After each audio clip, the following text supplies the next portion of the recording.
Hello दोस्तों, नमस्कार।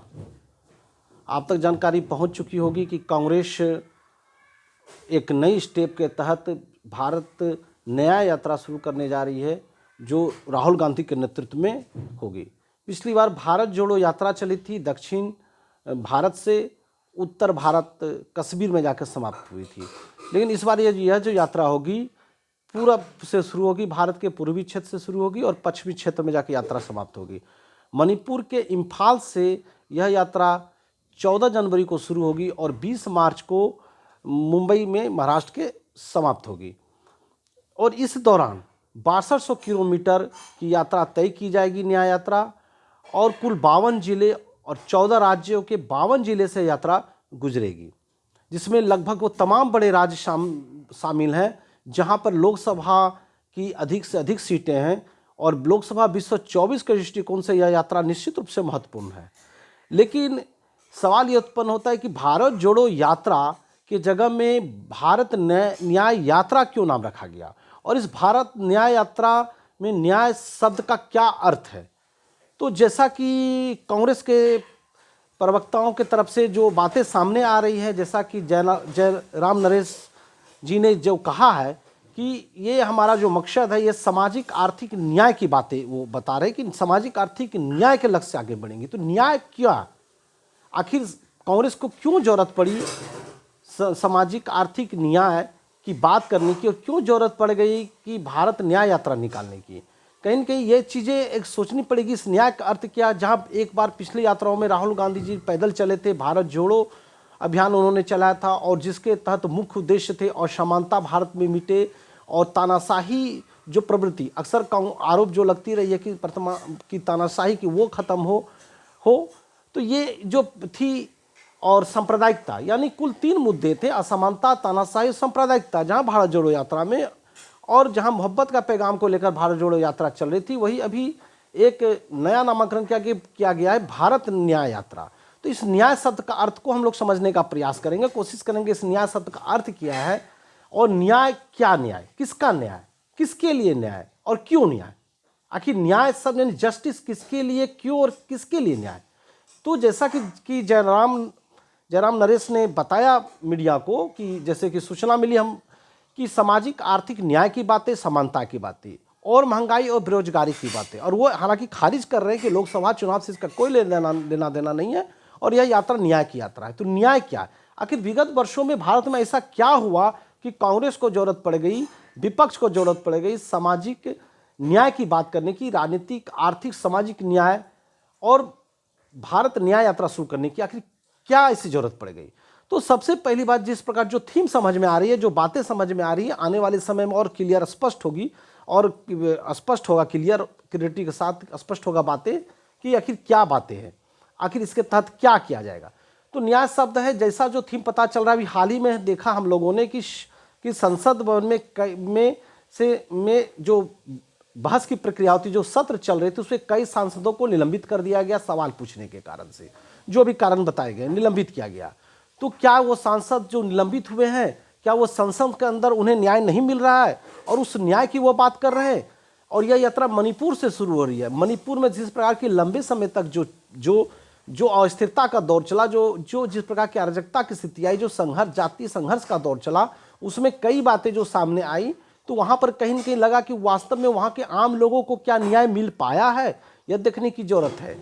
तो कहीं न कहीं सामाजिक, आर्थिक और धार्मिक, सांस्कृतिक सभी दृष्टिकोण से भारत का संविधान स्पष्ट न्याय और समानता की बात करता है, जहां की सभी धर्म के लोग, सभी वर्ग के लोग, सभी समूह के लोग, सभी विचारधारा के लोग, सभी संस्कृति को मानने वाले लोग, कि सभी संप्रदाय के लोग आपस में मिलजुल कर रहते हैं यहाँ पर, और एकता के साथ रहते हैं, और उस भारत की परिकल्पना करते हैं जहाँ सांस्कृतिक विविधता में एकता छुपी हुई है।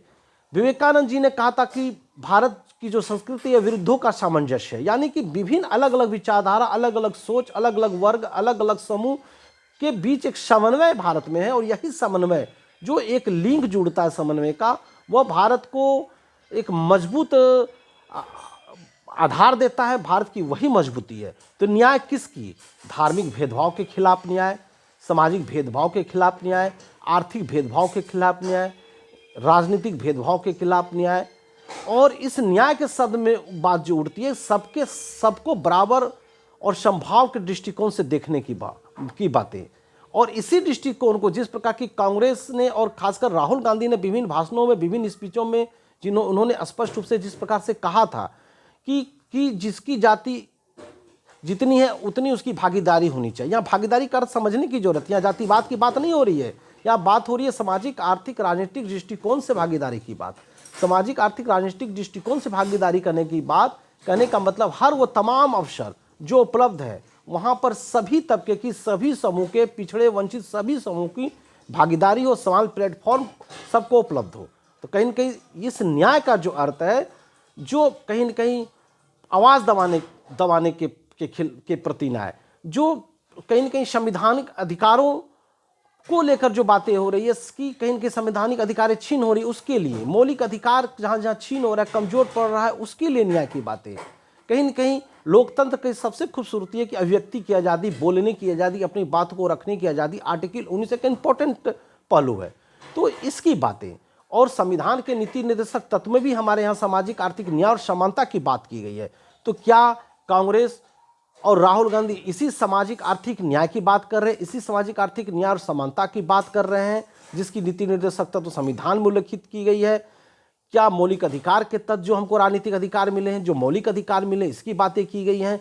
कहीं न कहीं अभी हाल ही में जैसा हमने देखा मिमिक्री को लेकर के विवाद हुआ था, तो मिमिक्री एक व्यंग है, अपनी बातों को कहने का एक तरीका है, वो कहीं न कहीं एक तरीका है अपनी बातों को कहने का लेकिन उसको लेकर एक अलग प्रकार का विवाद उत्पन्न हुआ। संसद में कहीं न कहीं कोई भी बिल पारित होते हैं तो बिना बहस के बिल पारित हो जाते हैं, बहस भी नहीं हो पा रही है। विपक्षी सांसद जब उस पर सवाल जवाब करते हैं तो कहीं न कहीं कारण से उन्हें निलंबित भी किया जाता है, निलंबित हो रहे। तो कई ऐसी चीज़ें हैं और कहीं न कहीं विपक्ष को या कहीं न कहीं देखा जा रहा है कि विपक्षी स्वर को, असहमति के स्वर को कहीं न कहीं मेन स्ट्रीम मीडिया में भी जगह नहीं मिल पा रहा है। तो क्या करेंगे, आखिर क्या करेंगे? इन्हें सड़क पर आना होगा, रोड पे आना होगा और अपनी बातों को जनता तक पहुंचाना होगा। जिस प्रकार भारत जोड़ो यात्रा में जनता से जुड़कर जनता की बातें, जनता के साथ बातें जिस प्रकार की राहुल गांधी ने, कांग्रेस ने किया, उसी प्रकार इस बार भी ये जो 6200 किलोमीटर की यात्रा होगी वह इम्फाल से मुंबई तक कहीं न कहीं बस का अधिक प्रयोग किया जाएगा ताकि अधिक से अधिक राज्यों को कवर किया जा सके। यही प्लान है कि बस का अधिक प्रयोग किया जाएगा, कुछ बीच जो पैदल भी चलेंगे, इसकी रूपरेखा सामने आएगी और जिससे जैसे रूपरेखा सामने आएगी हम लोग उस पर बातें करेंगे। अगले वीडियो में फिर मैं सामाजिक आर्थिक न्याय के विभिन्न पहलू और संवैधानिक पहलू पर भी बातें करूंगा। किस प्रकार भारत में हम लोग देख रहे हैं कि आर्थिक असमानताएं बढ़ रही है, गरीबी, भूखमरी, कुपोषण, बेरोजगारी, महंगाई किस प्रकार बढ़ रही है। लोगों की सबसे बड़ी बात है आर्थिक असमानताएं बढ़ रही है। और ये जो आर्थिक असमानता है, इकोनॉमिकल स्तर लेवल पे जो इनइक्वलिटी है, कहीं न कहीं ये हमको सामाजिक और शैक्षणिक दृष्टिकोण से भी पिछड़ा बनाएगा। तो जरूरत है कि हर तबके की इनकम बढ़े, प्रति व्यक्ति आय बढ़े और इसका डिस्ट्रीब्यूशन बराबर हो। इसका डिस्ट्रीब्यूशन इस प्रकार हो कि मिनिमम जो रिक्वायरमेंट है जीवन की वो सबको उपलब्ध हो। तो हम लोग बात करेंगे कि आखिर भारत न्याय यात्रा में इस न्याय का अर्थ क्या और किस सामाजिक आर्थिक न्याय की बात कर रहे हैं जयराम नरेश अपने प्रेस कॉन्फ्रेंस में, और कांग्रेस क्या कर रही है और राहुल गांधी किस सामाजिक आर्थिक न्याय दिलाने की बातें कर रहे हैं और क्या उद्देश्य को लेकर यह यात्रा आगे बढ़ेगी। नेक्स्ट वीडियो में आप बने रहें और इस मेरे YouTube चैनल को आप सब्सक्राइब करें और लगातार मैं इस पर बातें करूंगा और इस पर ही नहीं बल्कि अन्य घटनाओं पर भी मैं बातें करता रहूंगा। जो भी ज्वलंत मुद्दे नेशनल, इंटरनेशनल, स्टेट लेवल पे, जो लोकल लेवल पे जो भी मुद्दे आएंगे उस पर बातें मैं YouTube चैनल पर करूंगा, अपनी बातों को रखूंगा। और आप अपनी बातों को कमेंट बॉक्स में आप कमेंट कर सकते हैं। जो भी कमेंट बॉक्स में सवाल आएंगे मैं उस पर भी बातें करूंगा। बहुत बहुत धन्यवाद। जय हिंद।